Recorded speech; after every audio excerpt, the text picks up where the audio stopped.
Prime Minister Shri Narendra Modi.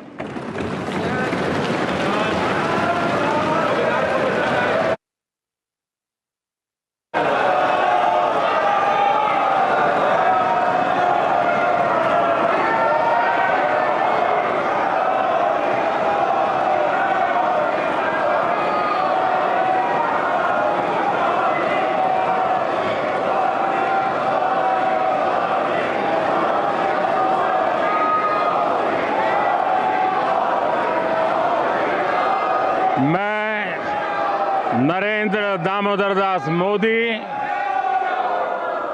जो लोकसभा का सदस्य निर्वाचित हुआ हूं, ईश्वर की शपथ लेता हूं कि मैं विधि द्वारा स्थापित भारत के संविधान के प्रति सच्ची श्रद्धा और निष्ठा रखूंगा।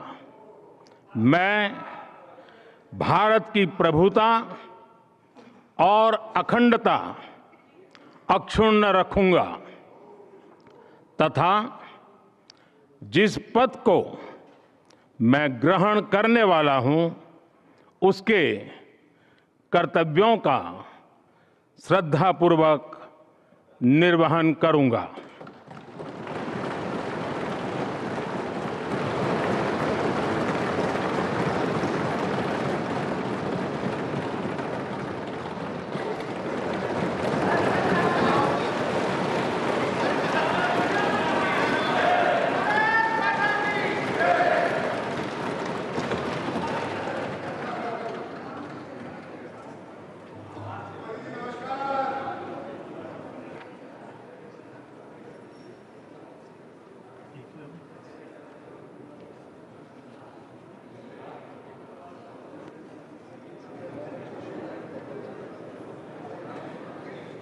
Yep.